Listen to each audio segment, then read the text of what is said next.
Panorama group, जो सोचता है वो करता है। आपके अपने सपनों का आशियाना। नमस्कार, मेरा नाम ज्ञानेश्वर है और आपने देखना शुरू किया है लाइव सीरीज। मेरे साथ रोज की तरह दिल्ली से जुड़ रहे हैं देश के जाने माने सीनियर जर्नलिस्ट अजीत द्विवेदी जी। अजीत जी, वोटर अधिकार यात्रा 17 जुलाई को शुरुआत हुई थी सासाराम से, आज समापन हो गया। अब 1 सितंबर को राहुल गांधी पटना में मार्च करेंगे। कल 31 अगस्त को पटना के ऐतिहासिक गांधी मैदान में ही प्रवास करेंगे। तो वोटर अधिकार यात्रा के माध्यम से महागठबंधन ने, इंडिया ब्लॉक ने बिहार में चुनावी बिगुल फूंक दिया है। सिर्फ फूका ही नहीं है, बिहार के सभी जिलों में चुनाव की फिजा बना दी है। और वोटर अधिकार यात्रा के तहत किस तरीके से लोग सड़कों पर दिखे, यह समझने की बात है। हम मुकेश सहनी और राहुल गांधी की वार्तालाप सुन रहे थे कि सुबह 8 बजे भी लोग सड़कों पर थे और मुकेश सहनी कह रहे थे कि 8 बजे तो हम लोग निकलते ही नहीं थे पहले और लोगों के जमा होने की प्रतीक्षा करते थे। तो राहुल गांधी को देखने के प्रति लोगों का आकर्षण दिखा, विपक्ष की आवाज सुनाई पड़ी, तेजस्वी यादव भी मेहनत करते दिखे, लेकिन विवाद भी हुआ। दरभंगा में किस तरीके से, इसमें किसी भी नेता की सहमति नहीं हो सकती है, हम बार बार कह रहे हैं, लेकिन जो कुछ हुआ वह बहुत गलत था। देश के प्रधानमंत्री नरेंद्र मोदी की स्मृति से इस माताजी को गालियां दी गई और जिसने गाली दी वह गिरफ्तार भी कर लिया गया है। और हमने और आपने वह भी सुना कि जब गालियां दी जा रही थी तो राहुल गांधी कह रहे थे गलत है, गलत है, गलत है, यह गलत है। खैर, तो देखिए, यात्रा का समापन, बिहार का जागरण, और कहा जा रहा है, बड़ी बात यह आ रही है कि करीब करीब महागठबंधन में चूंकि सभी नेता साथ चल रहे थे, अंतिम दिन अखिलेश यादव भी शामिल हो गए, कि करीब करीब सीटों का जो फार्मूला है वह निकल कर चला आया है और सहमति बन गई है कि किस गठबंधन को, मतलब गठबंधन में शामिल दल को किसे कितनी सीटों पर लड़ना है, क्योंकि इससे अधिक मौका बातचीत के लिए कभी किसी को नहीं मिलता। सभी के सभी नेता, जितने द्वार खोले जा सकते थे, जितनी बतकही कही जा सकती थी, सीटों की बातचीत हो सकती थी, तो मुकेश सहनी के बारे में भी फैसला हो गया। और इस बात की भी चर्चा हुई कि एक संभावना रखिए कि यदि आईआईपी, मतलब Indian inclusive party, IP Gupta, Tanti Tatwa समाज के नेता, वे यदि आ रहे हैं तो उनके लिए हम लोग कोई ना कोई जगह बनाएंगे, कुछ सीटों की अतिरिक्त व्यवस्था करेंगे और इसमें सभी को योगदान देना होगा। तो यदि महागठबंधन में सीटों का फार्मूला निकल गया, मुकेश सहनी भी मान गए। मुकेश सहनी के सीटों की संख्या 30 तक बताई जा रही है, 28 से 30 तक, और उसमें उम्मीदवार कौन होंगे इसका फार्मूला भी निकला है। यह फार्मूला महत्वपूर्ण है। तो यह बड़ी बात है। और इसके बाद अब एनडीए के भीतर आप देख रहे हैं, अरुण भारती ने आज पटना में प्रेस कॉन्फ्रेंस की है, फिर वही बात दोहराई है कि हमारी सीटों की संख्या 2015 में, मतलब हमने बिहार में कभी जेडीयू के साथ विधानसभा का चुनाव नहीं लड़ा है, लेकिन 2015 में जब एनडीए के साथ लड़ रहे थे तो 43 थी। तो इसका आशय यह है कि चिराग पासवान की इच्छा, जो 2015 में सीटों के बंटवारे का फार्मूला महागठबंधन में था, जेडीयू, कांग्रेस और आरजेडी में, उस फार्मूले के तहत कांग्रेस के बराबर सीटें चाहते हैं 2025 में एनडीए की ओर से। यह संभव नहीं हो पाएगा क्योंकि जीतन राम मांझी भी हैं, उपेंद्र कुशवाहा भी हैं और नीतीश कुमार बहुत झुकने को तैयार नहीं है। लेकिन यह भी कहा है अरुण भारती ने कि पहली बार हम लोग जनता दल यूनाइटेड के साथ बिहार विधानसभा का चुनाव लड़ने जा रहे हैं। देखिए, अंतिम फैसला तो अमित शाह करेंगे और अमित शाह फैसला करते हैं, आदेश करते हैं, वह मान लेना होता है। नहीं मानने की स्थिति और परिस्थिति में क्या सब होता है यह भी देश जानता है। तो सबसे पहले वोटर अधिकार यात्रा, बिहार में विपक्ष का जागरण, और कल रात में नेताओं ने इस पर भी बातचीत की है कि नीतीश कुमार ने जो बिहार की महिलाओं को, प्रत्येक परिवार से एक महिला को 10,000 रुपए देने का वायदा किया है, सितंबर में भुगतान भी हो जाएगा। इसका काट हम कैसे निकालेंगे? वोट चोरी की बातें हो गई। अब बिहार के मुद्दों को लेकर, बिहार की समस्याओं को लेकर, बिहार में जो कुछ हो रहा है उसे लेकर जनता के बीच लगातार जाना है, और इसके लिए भी एक ब्लूप्रिंट तैयार किया है राहुल गांधी की टीम ने। अब अजीत जी, आपकी टिप्पणी। देखिए ज्ञानेश्वर जी, पहले हम लोग इंडिया ब्लॉक की ही बात करेंगे, जिसको बिहार में महागठबंधन बोलते हैं, और उसकी वोटर अधिकार यात्रा की बात होगी। इस वोटर अधिकार यात्रा की कई अच्छी बातें हैं, कई अच्छी बातें हैं, हम लोग उस पर चर्चा करेंगे। कुछ विवाद की भी बातें हैं और कुछ ऐसी बातें हैं जिन पर फोकस नहीं दिया गया, ध्यान नहीं दिया गया इस यात्रा के दौरान। अगर दिया जाता तो और बेहतर होता। हम ये तो, कोई भी राजनीतिक यात्रा ज्ञानेश्वर जी बुरी नहीं होती है, खराब नहीं होती है। नेता जब सड़क पर उतर के चलता है, उससे अच्छी कोई बात नहीं होती है। लोकतंत्र में, राजनीति में उससे अच्छी कोई बात नहीं होती है कि नेता सड़क पर रहे, जनता के साथ इंटरेक्ट करे, अपनी आंखों से देखे और लोगों की बात सुने। देखिए, बहुत शोर होता है, बड़ी भीड़ थी राहुल गांधी की तमाम यात्राओं में, लेकिन लोग जो बातें कह रहे थे वो तो सुन ही रहे होंगे ना। राहुल गांधी लोग क्या कह रहे हैं? जब बिहार में तो सारी आबादी सड़कों के किनारे रहती है, सारे घर सड़क के किनारे बने होते हैं, तो जब वो चल रहे थे तो बिहार की गरीबी भी उनको दिखी रही होगी कि बिहार की गरीबी क्या है, बिहार की वास्तविकता क्या है। खेत हमारे जो है बिहार में वो कितने छोटे छोटे हैं, कितनी पर्सन लैंड होल्डिंग कितनी छोटी है, सारी चीजें तो उनको दिखी रही होगी ना। एक नेता है, वो सड़क पर सब सारी चीजें देख रहे होंगे। लोगों को देख करके उनकी आर्थिक सामाजिक हैसियत का भी अंदाजा लगता होगा राहुल गांधी को। तो जब नेता सड़क पर यूं ही ऐसे ही नहीं था ना ज्ञानेश्वर जी की, जब दक्षिण अफ्रीका से महात्मा गांधी चले तो उनके गुरु गोपाल कृष्ण गोखले ने कहा कि 2 साल पूरा हिंदुस्तान घूमो तुम ट्रेन में, तीसरे दर्जे में बैठ करके, और पैदल चल के पहले देश को समझो। तो ये जब नेता सड़क पर उतरता है और समझने की कोशिश करता है, और उसके बाद अगर उसको मौका मिले तो नीतियां जो बनती हैं वो सचमुच जनता का भला करती हैं, उसको राजनीतिक फायदा जो होता है वो अपनी जगह है। तो यात्रा कोई भी बुरी नहीं होती है, किसी भी नेता की नहीं होती है। उस लिहाज से ये बहुत ही टाइमली यात्रा हुई, बहुत अच्छी यात्रा हुई। 2 हफ्ते तक राहुल गांधी जैसे बड़े नेता का, देश के राष्ट्रीय नेता का, समूचे विपक्ष का नेतृत्व कर रहे नेता का, गांधी परिवार के एक सदस्य का, नेहरू गांधी परिवार के सदस्य का बिहार में रहना भी एक बड़ी बात थी। तेजस्वी यादव को भी वो निकाल करके ले गए। इतने दिनों तक तो तेजस्वी यादव भी नहीं घूमते थे, वो तो इतने दिन तक लगातार दिखते भी नहीं थे बिहार में। तो वो फिर ये सब चीजें हुई हैं, ये बहुत ही अच्छी चीज है। दूसरी सबसे अच्छी चीज इस यात्रा की, और अंतिम दिन हमने यह भी देखा, आज आरा में देखा कि राहुल गांधी को गुस्सा नहीं आता है। आज उन्हें आरा में कुछ लोग काले झंडे दिखा रहे थे, राहुल गांधी ने कोई प्रतिक्रिया नहीं दी। जो लोग काले झंडे दिखा रहे थे उन्हें अपने पास बुलाया और उन्हें टॉफियां खिलाई और उन्हें बधाई दी कि चलिए आपने यह तो किया, मुझे देखने और समझने तो आए। तो गुस्सा नहीं दिखा कि हाँ कोई प्रतिरोध कर रहा है, विरोध कर रहा है तो फट पड़े, या फिर जिस तरीके से होता है राजनीति में, आपने देखा ही कि प्रशांत किशोर के साथ गया जी के वजीरगंज में क्या हुआ। तो राहुल गांधी बिल्कुल शांत चित्त से बिहार को घूमते रहे और समझते रहे। बिल्कुल, और ये एक इंसिडेंट इसके पहले भी हुआ था, जब भारतीय जनता पार्टी और दूसरे जो एनडीए के घटक दलों के लोगों ने उनके खिलाफ नारेबाजी की तो उन्होंने फ्लाइंग किस दिया, उनको हंसे मुस्कुराए उनको देख करके। तो ये भी एक जेस्चर होता है पॉलिटिशियन का, एक परिपक्व राजनेता की तरह वो काम कर रहे हैं कि राजनीतिक विरोधी हमारा है, अगर हम कुछ हैं, हमारी हैसियत है तो हमारा राजनीतिक विरोध भी है। तो ये भी राहुल गांधी ने दिखाया, ये कई जगह ये भी देखने को मिला। तो एक तो ये रहा कि यात्रा की तो दोनों लोगों ने समझा बिहार को, कई चीजें उनको समझ में आई होंगी। रात में जब मिलते होंगे, लोगों से बात होती होगी, स्थानीय नेताओं से मिलते होंगे तो संगठन की भी समस्या सुनते होंगे और उस इलाके की भी समस्या सुनते होंगे। एक और बड़ी बात यह हुई कि इस यात्रा ने समूचे अपोजिशन को एकजुट कर दिया, यूनाइट कर दिया, जो यूनिटी नहीं दिख रही थी। इसके पहले आप देखिए कितनी बार राहुल गांधी बिहार आए थे। एक और बड़ी बात हुई जिसे नोट किया जाना चाहिए कि राहुल गांधी ने बिहार के महागठबंधन के नेताओं को सुबह जल्दी उठने की आदत लगा दी। नहीं तो बिहार के महागठबंधन के नेताओं के बारे में शिकायत है कि वह 10 बजे सोकर उठते हैं, 11 बजे सोकर उठते हैं, लोग मिलने के लिए जमा रहते हैं। लेकिन यहाँ तो सुबह 8 बजे यात्रा शुरू हो जानी थी और उसके पहले आपस में संवाद भी करना था, नाश्ता भी करना था। तो राहुल गांधी ने सभी नेताओं को सुबह जल्दी से उठने, योगा करने और दिन भर के लिए फुर्तीला बने रहने की आदत भी डलवा दी।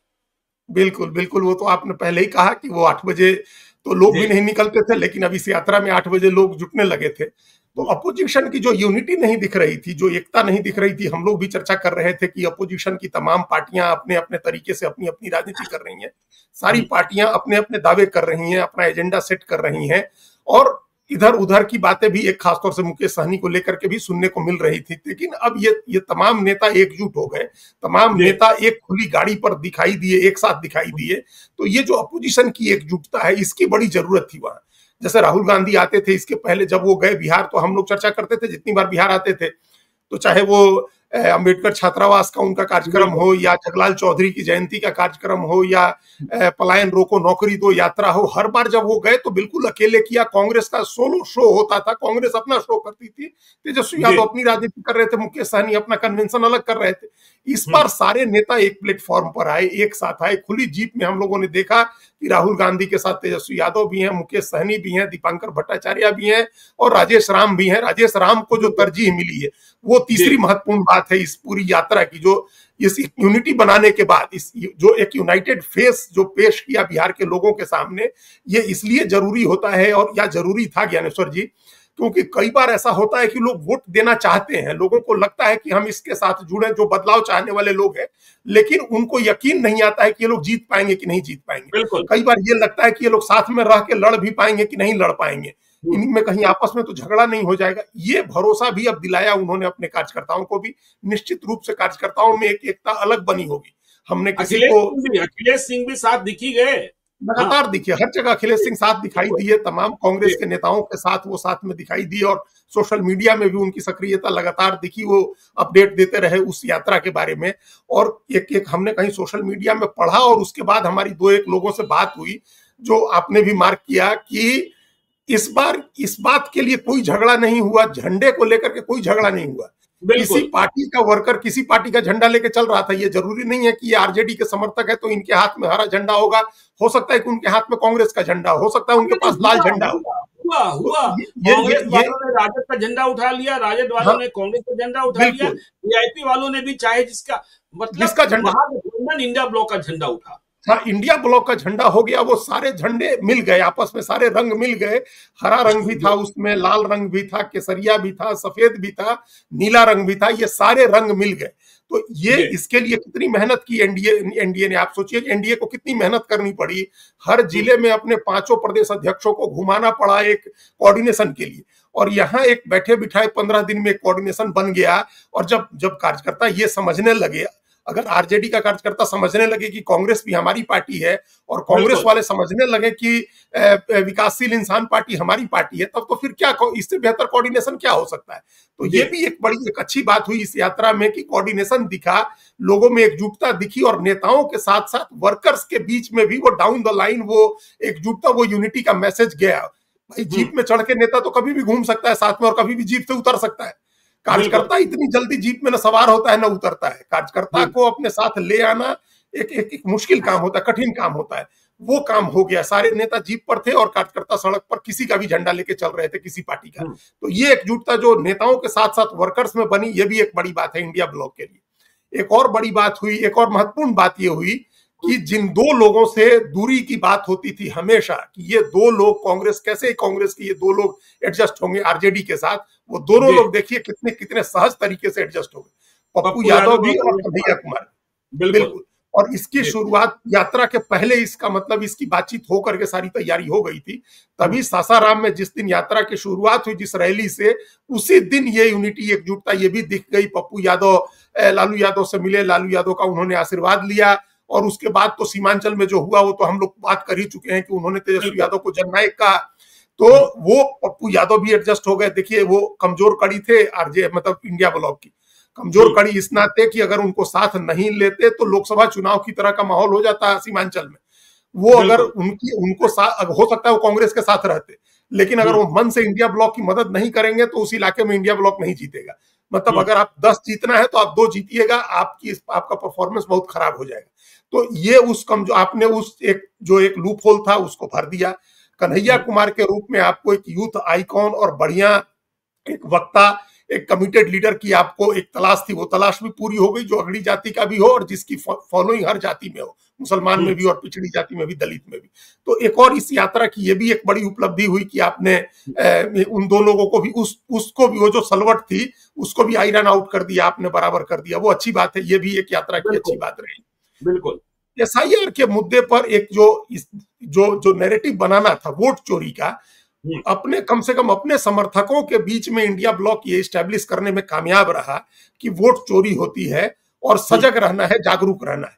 देखिए वो उसमें भी कांग्रेस और आरजेडी के भी लगभग सारे लोगों के नाम वोटर लिस्ट में होंगे, क्योंकि वोटर लिस्ट में जो आपत्तियां आई हैं वो लगभग 80,000 है, 90,000 है जो टोटल कुल आपत्ति अभी तक आई है। जो चुनाव आयोग में जाकर के कांग्रेस और आरजेडी ने जो सुप्रीम कोर्ट में याचिका दी है कि डेट बढ़ाया जाए और इसको आपत्ति और दावे लेने के लिए 15 सितंबर तक का डेट किया जाए, उसकी सुनवाई में कल जो सुनवाई हुई है उस सुनवाई में कहा गया है कि पहले 80,000 आपत्तियां आई थी, लेकिन जब सुप्रीम कोर्ट ने कहा कि आधार को शामिल करिए तो 90,000 आपत्ति आ गई है। तो 90,000 आपत्तियां आई हैं। अब अगर बढ़ा भी दीजिएगा 10 दिन का टाइम, तब भी ज्यादा से ज्यादा 1.5 लाख आपत्ति आएगी, 1.25 लाख 1.5 लाख, उससे ज्यादा आपत्ति नहीं आने जा रही है। तो इसका मतलब कि कांग्रेस आरजेडी समर्थकों के नाम भी वोटर लिस्ट में है। लेकिन अब जो गठबंधन है उसने उनको अलर्ट कर दिया कि सावधान रहना है। खाली वोट चोरी का ये मतलब नहीं है कि तुम्हारा नाम कट गया, तुम्हारा वोट दूसरा कोई न डाल दे। ये भी देखना है कि कहीं वोटर लिस्ट में फर्जी नाम तो नहीं है जिसका वोट बाद में पड़े। जो राहुल गांधी बार बार दावा करते हैं कि महाराष्ट्र में यही हुआ कि मतदान का समय 5 बजे समाप्त होने के बाद बड़ी संख्या में वोटिंग हुई, जो रात में 11 बजे और अगले दिन सुबह तक बताया गया कि 5-7%, 8% वोटिंग परसेंटेज बढ़ गया। तो वोट चोरी का उनका ये भी एक मॉडल है कि ये भी बताते हैं, जो कर्नाटक के बारे में बताया या हरियाणा और महाराष्ट्र के बारे में। तो अलर्ट कर दिया अपने वर्कर्स को कि आपको अलर्ट रहना है, सजग रहना है। ये देखना है कि किसी अपने आदमी का नाम नहीं कटा हो, और यह भी देखना है कि कोई फर्जी वोटर वोट न करे। तो ये जो एक तो मैसेज, एक राजनीतिक जो इसको राजनीतिक रूप से जागरूक करना या पॉलिटिकली एजुकेट करना जिसको हम कहते हैं, जिसको पहले पुराने नेता अपने वर्कर्स को एजुकेट करते थे, उनको पॉलिटिकल एजुकेशन दिया जाता था, अपनी आइडियोलॉजी का भी एजुकेशन, अपने ऑर्गेनाइजेशन को कैसे ऑर्गेनाइजेशनल काम होता है उसका, और चुनाव में क्या क्या सावधानियां रखनी चाहिए इसका जो एजुकेशन होता है, इसकी जो ट्रेनिंग होती है। इस यात्रा से वो ट्रेनिंग भी हो गई, लोगों के दिमाग में ये बात आ गई कि वोट चोरी किस किस तरीके से हो सकता है, ये तो समझा दिया उन्होंने। तो ये इस तरह की कई ये अच्छी बातें हैं जो हमने पहले ही कहा कि बहुत सारी अच्छी बातें हैं यात्रा में जो हुई। लेकिन कुछ बात हुई, देखिए अच्छी बातें तो आपने कह दी, आगे आप सीटों के बंटवारे पर भी आएंगे। हमने सुना यह भी है कि तेजस्वी यादव इस जिद पर नहीं अड़े हैं कि हम 140 और 150 ही लड़ेंगे। उन्होंने यह मान लिया है कि यह चुनाव निर्णायक चुनाव है, और इस चुनाव में एक एक सीट के लिए आप देख रहे हैं कितना निर्णायक चुनाव है। आज सुबह सुबह हमने वीडियो अपलोड किया था कि ललन सिंह पहुंच गए अनंत सिंह के घर, और फिर दोनों साथ निकले। तो एनडीए में एक एक सीट महत्वपूर्ण है। तो तेजस्वी ने भी माना है कि एक एक सीट महत्वपूर्ण मानकर फिर हम लोग फैसला करें और उसके हिसाब से सीटों का बंटवारा हो। बिल्कुल, तो सीट बंटवारे पर आए उसके पहले जो कुछ कमियां इस यात्रा में रह गई।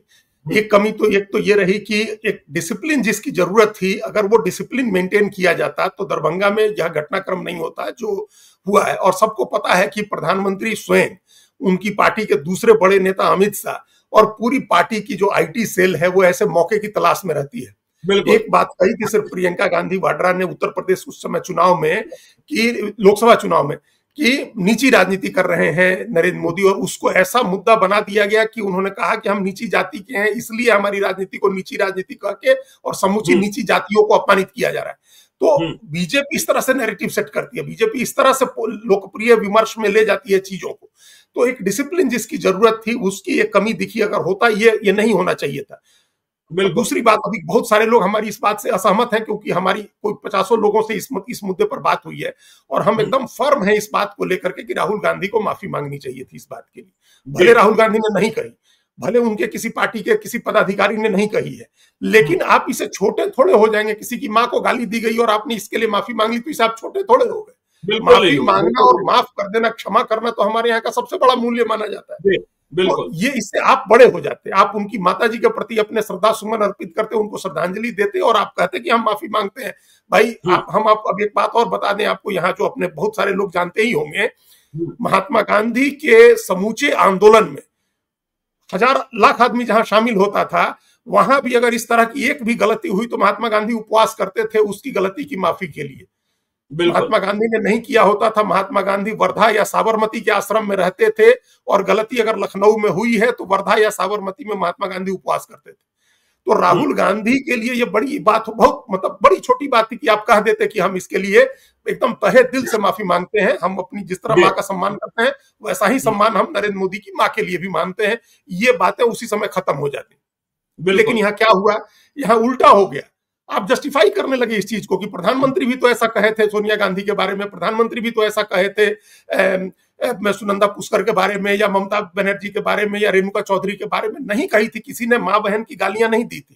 तो ये इस बात को जस्टिफाई नहीं करना चाहिए था। पहली बात डिसिप्लिन होना चाहिए था, जो जहां ये बात नहीं कही जाती। दूसरी बात, अगर कह दी गई तो माफी मांगने में जरा सी भी हिचक नहीं होनी चाहिए थी। एक तो ये कमी रह गई हमारे हिसाब से। एक दूसरी कमी जिस पर हम लोग ज्ञानेश्वर जी पहले दिन से बात कर रहे हैं, केवल एसआईआर नहीं, सिर्फ एसआईआर नहीं, हाँ एग्जैक्टली, दूसरे मुद्दे उठाए ही नहीं गए। पलायन का मुद्दा, बिहार की गरीबी का मुद्दा, बेरोजगारी का मुद्दा, वहां जो इस तमाम भूमिहीनों का मुद्दा, इतने भूमिहीन कहीं नहीं है, इतने गरीब कहीं नहीं है, इतने निरक्षर कहीं नहीं है, आप उनका मुद्दा ही नहीं उठाए। वो उठाना चाहिए था, उससे लोग कनेक्ट करते हैं। राहुल, ये जो तेजस्वी यादव यहाँ तक कि अपनी नौकरी रोजगार की भी बातें नहीं कर रहे, जिसका श्रेय लेते हैं वो, तो ये सारी बात, जो बातें वो कहते रहे थे, जिसके लिए कटघरे में खड़ा करते रहे थे नीतीश कुमार की सरकार को, 20 साल से एक व्यक्ति की सरकार है, आपके पास मुद्दों की तो कमी है नहीं, आप उठा के घेरते, वो एक कमी रह गई थी। बाकी यात्रा ठीक है, अब हो सकता है ये कुछ यात्रा कितनी बड़ी, इतना में कुछ कुछ कमियां रह जाती हैं, लेकिन ये दो मुद्दे हमको लगे कि इसको एड्रेस करना चाहिए था। और हम एक्सपेक्ट करते हैं कि बिहार से लौटने के पहले कुछ ना कुछ इस तरह की बात राहुल गांधी कहें, तेजस्वी यादव भी कहें, एक मन से इन सब लोगों को कहना चाहिए। गांधी मैदान में, बिल्कुल गांधी मैदान से जब मार्च निकालेंगे पटना में, जहां मीडिया से मुखातिब हो गए, तो ये बातें करनी चाहिए, ताकि आगे का भी रोड मैप तैयार हो जाए कि महागठबंधन किन मुद्दों को लेकर बिहार के चुनाव में जा रहा है। बिल्कुल बिल्कुल। तो अब एक तो ये हो गया, यात्रा में उलझे रहे 15 दिन, तो इसलिए ये आपके पास एक बचाव का तरीका है कि आपने इसलिए एसआईआर के मामले में दावे आपत्तियां आपने ज्यादा नहीं दी। हमको लगता है कि 100 के करीब दावे आपत्तियां जो है सो पार्टियों की तरफ से गई हैं, बाकी सब अपने इंडिविजुअल लोगों ने किया है। लेकिन अब यात्रा समाप्त होने के बाद कांग्रेस और अब कल तो आखिरी दिन है, अगर सुप्रीम कोर्ट ने सोमवार की सुनवाई में डेट नहीं बढ़ाया तब तो खत्म हो गई। अगर डेट सुप्रीम कोर्ट बढ़ा दे तो इन लोगों को लग भीड़ करके देख के, जितने अगर लोगों के नाम कटे हैं तो उनकी आपत्ति दर्ज करनी चाहिए, ये एक काम होना चाहिए। बिल्कुल। अब सीट बंटवारे की जहां तक बात है ज्ञानेश्वर जी, देखिए इनके पास जो हम बार बार कह रहे थे एनडीए के लिए कि वहां एल्बो रूम कम है, यहाँ एल्बो रूम बहुत ज्यादा है। ज्यादा इसलिए है क्योंकि एनडीए में जेडीयू और बीजेपी दोनों जो पार्टियां हैं, बड़ी पार्टियां हैं, 100-100 सीट वाली पार्टी है। यहाँ एक ही बड़ी पार्टी है, बाकी पार्टियां उस लेवल की नहीं है, उस स्टेचर की नहीं है जहां उनको बहुत ज्यादा सीटों की जरूरत है, या बहुत ज्यादा उम्मीदवार उनके मिल जाएंगे, या बहुत मजबूत संगठन है। हमको तो लग रहा है कि बिहार के आधे से ज्यादा जिले ऐसे हैं जहां कांग्रेस का एमएलए बने हुए दशकों हो गए। तो कांग्रेस हो या मुकेश सहनी की पार्टी हो या लेफ्ट हो, सबका अपना दायरा है, अपने उस सीमित दायरे में उनको सीटें चाहिए। तो वहां एक जगह है, गुंजाइश है कि उनको एडजस्ट किया जा सकता है। और आपने कहा इंडियन इनकलाब पार्टी के आईपी गुप्ता के बारे में, उनको भी एडजस्ट कर सकते हैं आप, पशुपति पारस को भी एडजस्ट कर सकते हैं, कोई और भी आना चाहे तो आप उसको भी एडजस्ट कर सकते हैं। आप सैद्धांतिक कारणों से असदुद्दीन ओवैसी को अपने गठबंधन में नहीं लेंगे, लेकिन अगर वो आएंगे तो आपके पास इतनी जगह है कि आप उनको भी एडजस्ट कर सकते हैं। आपको जहां से आप शुरू कर रहे हैं, तेजस्वी यादव की पार्टी 144 सीटों पर लड़ी थी, वो ठीक है, वो नहीं लड़ेंगे कि हम 150 सीट लड़ेंगे, 144 भी नहीं लड़ेंगे, लेकिन 140 भी लड़े तो उनकी पोजीशन स्पष्ट है कि वो सबसे बड़ी पार्टी के रूप में लड़ेंगे, सबसे बड़ी क्या बहुत बड़ी पार्टी के रूप में लड़ेंगे, और चुनाव जीतेंगे तो वो मुख्यमंत्री बनेंगे। ये अनाउंसमेंट नहीं हुआ है एसआईआर की यात्रा के दौरान, वो एक रणनीतिक जो फैसला था, वो एक स्ट्रेटेजिक डिसीजन है, जिसकी वजह से नहीं हुआ। और अल्टीमेटली इन लोगों ने बताया जा रहा है कि आरजेडी के लोगों को भी सहमत किया कि अभी नहीं करते हैं। तो खैर जो भी हो, कांग्रेस ने अपना स्ट्रेंथ शो किया उस यात्रा में, तो हम सब लोगों ने देखा, अपनी ताकत दिखाई। वो ताकत वो बिहार के लोगों और अपोजिशन से ज्यादा तेजस्वी यादव को ही दिखा रहे थे कि हम कितने ताकतवर हैं।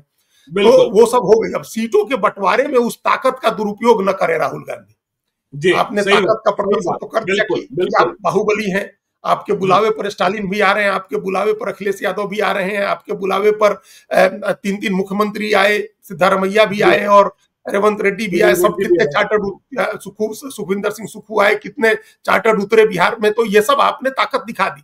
अब इस ताकत का दुरुपयोग मत करिए कि हमको 70 सीट चाहिए या हमको 60 सीट चाहिए।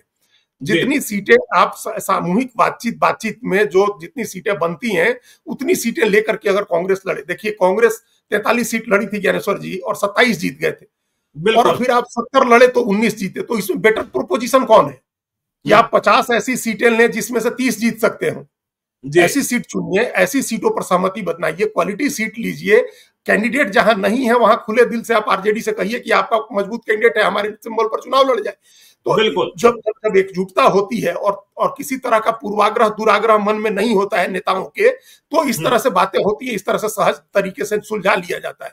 सबसे ज्यादा समस्या जो थी वो कांग्रेस को लेकर के थी, कांग्रेस इसलिए अपनी ताकत दिखा रही थी। अगर कांग्रेस अपना टोन डाउन कर लेती है, वास्तविकता को समझती है, तो मुकेश सहनी और लेफ्ट के साथ एडजस्टमेंट में दिक्कत नहीं होगी। कांग्रेस अगर 70 में से 20 सीट कांग्रेस छोड़ दे या 15 सीट छोड़ दे कांग्रेस पार्टी, तो कोई दिक्कत नहीं है मुकेश सहनी को बराबर सीटें देकर के एडजस्ट करने में, तो वो एडजस्टमेंट हो जाएगा। उनके यहाँ एल्बो रूम है, 2-4 सीट कम करनी पड़ेगी तो लालू यादव की पार्टी कर देगी, आरजेडी कम कर देगी सीटें, क्योंकि उनके पास ऑलरेडी 144 है, तो वो कुछ सीटें कम कर देंगे, तो उनके यहाँ एडजस्टमेंट में दिक्कत नहीं होगी ज्ञानेश्वर जी, हमको लग रहा है।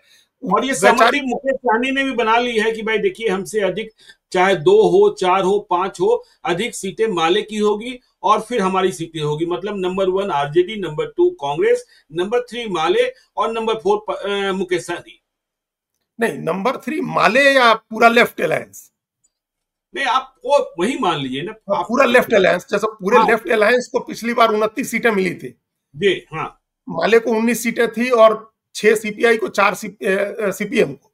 उसमें कुछ सीटें अगर बढ़ा के, ये आपका आकलन बिल्कुल ठीक है कि उनको 28 से 30 का ऑफर अगर दिया जा रहा है, तो हम लोग मान लें कि 28 से 30, तो लेफ्ट को पिछली बार 29 थी तो उसकी 32 कर दें, 31-32 उनकी कर दें, और माले की सीटें 1-2 बढ़ जाए, तो लेफ्ट अलायंस तीसरे नंबर पर, मतलब पहले पर आरजेडी, दूसरे पर कांग्रेस, तीसरे पर लेफ्ट अलायंस, और उसके बाद मुकेश सहनी की पार्टी हो जाए, और उसमें लेफ्ट अलायंस में जो 2-3 सीटें मिले वो माले के खाते में चली जाए। सीटों की अदला बदली भी अगर करनी है तो इन्होंने भी सर्वे करा करके रखे हैं, कांग्रेस का भी सर्वे हुआ है, आरजेडी का भी सर्वे हुआ है, उनके पास रिपोर्ट है, फीडबैक है कि कौन सी सीट हम लोग एक्सचेंज करनी है और कौन सी सीट पहले वाली रहने देनी है। तो ये कर लेने में उनके यहाँ इस बात को लेकर के अब ज्यादा समस्या हमको लगता है कि नहीं रहेगी। चलिए, तो देखिए अब यहां तो समस्या नहीं है, लेकिन आज अरुण भारती ने प्रेस कॉन्फ्रेंस की और कहा कि एलजेपीआर की सीटें 20 नहीं होने जा रही है। यह हम लोगों ने भी कहा था कि मीडिया में जो खबरें चल रही है वह गलत है, लेकिन अरुण भारती ने फिर से कहा है कि हमारी सीटें 43 से ऊपर होगी, कम से कम 43 तो होगी, लेकिन यह भी काल्पनिक ही है। कहां से 43 सीटें मतलब एनडीए में एलजेपीआर को दी जा सकती है। लेकिन यह भी कह रहे हैं अरुण भारती कि पहली बार जेडीयू के साथ मिलकर एलजेपीआर चुनाव लड़ेगा। आज तक एलजेपी या फिर एलजेपीआर ने चुनाव नहीं लड़ा, तो 7 चुनाव लड़ने को लेकर सहमति है, लेकिन सीटों का लोचा अब भी फंसा है। इसका मतलब अंतिम पंचायत नहीं हुई है, भले ही जेडीयू और बीजेपी में पंचायत हो चुकी हो। हाँ, अंतिम पंचायत इन लोगों की भी होगी, और ये अच्छी बात है। हम लोग पहले दिन से कह रहे हैं कि लोजपा आर जो है, चिराग पासवान की पार्टी का कल्याण तभी होगा जब वो जेडीयू के साथ लड़ेगी। बिना जेडीयू के साथ लड़े कोई कल्याण नहीं है, कोई गुंजाइश नहीं है। बिल्कुल। सारे परम्यूटेशन कॉम्बिनेशन एलजेपीआर का और एलजेपी का आजमाया जा चुका है। हाँ, 2015 में तो आप बीजेपी के साथ लड़े ही थे, जब जेडीयू के साथ लड़े ही थे ना। वही कह रहे हैं भाई, आप 2005 का पहला चुनाव अकेले लड़े, दूसरा अकेले लड़े, 10 में आप आरजेडी के साथ लड़े, 15 में बीजेपी के साथ लड़े, 20 में अकेले लड़े, तो जितने परम्यूटेशन कॉम्बिनेशन हो सकते हैं चुनाव के वो आप बना चुके हैं, सब तरफ से लड़ चुके हैं। और पिछले 3 चुनावों की स्थिति यह है कि आरजेडी के साथ लड़के 4 जीते, बीजेपी के साथ लड़के 2 जीते और अकेले लड़के 1 जीते, तो 4, 2, 6, 1, 7 सीटें 3 चुनाव में आपको विधानसभा की मिली है। जितनी सीटें एक बार में आप लोकसभा में जीत गए थे 2014 में, तो अब सोचिए कि ये कैसे लोकसभा का जो गणित होता है वो विधानसभा में आकर के बदल जाता है। विधानसभा में आकर 2014 में 7 मिला था, 6 जीता था, 7 लड़े थे 6 जीते थे, वही 7 लड़े थे 6 जीते थे, एक नालंदा की सीट हार गए थे, और टोटल अभी 3 चुनाव में 7 सीटें आपने जीती हैं। तो ये लोकसभा का गणित जो है विधानसभा में कैसे बदल जाता है, उसका तो एक ही फैक्टर हम लोग अभी फिगर आउट कर सकते हैं कि वो फैक्टर नीतीश कुमार है। अगर आप नीतीश कुमार के साथ अच्छे तालमेल के साथ जाते हैं तो विधानसभा चुनाव में भी संभव है कि आप बाकी सभी पार्टियों से बेटर स्ट्राइक रेट दें। बिल्कुल, बाकी बीजेपी जेडीयू दोनों से बेटर स्ट्राइक रेट लोक जनशक्ति पार्टी का हो सकता है, अगर उस अलायंस में रहे, जेडीयू भी साथ में रहे और झगड़े का मैसेज नहीं जाए। देखिए झगड़े का मैसेज अभी उनके पास ये कोई गुंजाइश नहीं है, ये अफोर्ड नहीं कर सकता है एनडीए कि नेताओं के और पार्टियों के आपसी झगड़े जनता के बीच जाए। पहले से बहुत झगड़े हैं, पहले से ही जेडीयू और लोक जनशक्ति पार्टी के बड़े झगड़े हैं। पिछले चुनाव में जो जेडीयू को हरवा करके तीसरे नंबर पर किया चिराग पासवान ने, उसकी गांठ नीतीश कुमार के कोर वोटर्स ने बांधी हुई है। वो गांठ खोलने की जरूरत है। लोकसभा चुनाव में जो उपेंद्र कुशवाहा के साथ हुआ, उसकी गांठ कुशवाहा मतदाताओं में बंधी है, वो खोलने की जरूरत है। राजपूत मतदाताओं की जो गांठ बंधी है, उसको खोलने की जरूरत है। एनडीए में समीकरण भले बहुत बढ़िया है, ये हम लोग भी देख रहे हैं कि आपने एडवांटेज कर लिया, दूसरी पार्टियों के लिए बड़ा चैलेंज कर दिया ये तमाम घोषणाएं करके, लेकिन माइक्रो मैनेजमेंट जो वोट का है, सोशल इक्वेशन का, वो गड़बड़ाया हुआ है। तो वो ठीक हो, इसके लिए जरूरी है कि लोक जनशक्ति पार्टी की नीतीश कुमार के साथ सद्भावना के साथ अलायंस हो और झगड़े नहीं। तो सद्भावना के साथ अलायंस के लिए कॉम्प्रोमाइज करना होगा, क्वालिटी सीट के लिए जाना होगा। नंबर ऑफ सीट्स पर एलजेपी को ज्यादा जोर नहीं देना होगा, क्योंकि नंबर ऑफ सीट्स तो संभव नहीं है, 30 के ऊपर पार करना तो किसी हाल में संभव नहीं है। मतलब 30 तक पहुंचना भी बहुत मुश्किल है। किसी तरह से मान लीजिए पहुंच गए, जैसा हम लोग कह रहे हैं कि 28 से 30 हो जाए मुकेश सहनी का, वैसे कहीं 25 हो जाए, 27 हो जाए, वो अलग चीज है, लेकिन उससे ऊपर नहीं जाना है, उससे ऊपर नहीं जा सकते हैं आप। उसमें कोशिश करिए, सद्भावना बनाइए कि आपको क्वालिटी सीटें मिल जाए, ताकि आपका स्ट्राइक रेट बेटर हो जाए। हम लोग सब लोगों को पता है कि जीतन राम मांझी और उपेंद्र कुशवाहा की सीटों की संख्या कम रहेगी, और वो भी मन ही मन इस बात के लिए तैयार होंगे। बार्गेनिंग के टेबल पर आप क्या बात करते हैं, कौन आदमी एमएलसी के लिए डील करता है, कौन आदमी राज्यसभा की डील करता है, मंत्रिमंडल करता है, क्या चीजें और डील की जाती हैं, वो सब अलग चीज है, जो आपस में बातचीत होगी तो होगी। लेकिन चिराग पासवान की पार्टी 43 या 137 का कोई मामला नहीं है। 43 या 137 आप नहीं कर सकते हैं। 43 सीटों के लिए जो कल कहा कि हम 43 लड़े थे और 137 लड़े थे, इसके बीच में कहीं सीटें होंगी, वो नहीं होगा। 25 से 30 के बीच की सीटों के लिए जाना चाहिए है, सद्भावना बनानी चाहिए नीतीश कुमार के साथ, और उसके साथ साथ अच्छी सीटें मिले इसकी कोशिश करनी चाहिए। चलिए, तो देखिए, अच्छी सीटें मिले इसकी कोशिश करनी चाहिए। तो इंडिया ब्लॉक की राहुल गांधी पटना में 1 सितंबर को मार्च करेंगे। तेजस्वी यादव और मुकेश सहनी, दीपांकर भट्टाचार्य सब लोग शामिल होंगे। और फिर 2 सितंबर को लाइव सिटीज का बिहार कॉन्क्लेव भी है, बिहार की बात 2.0। तो उसके लिए भी हम लोग तैयार हैं। तो आगे बिहार में क्या, यह भी बताते रहेंगे। आप देखते रहिए लाइव सीरीज को। यदि अब तक आपने हमारे यूट्यूब चैनल लाइव सीरीज को सब्सक्राइब नहीं किया है तो जरूर कर लीजिएगा। और यदि इस वीडियो को आप फेसबुक पेज के माध्यम से पेज को लाइक कीजिएगा, हैंडल एक्स पर भी हमें फॉलो कीजिए। धन्यवाद।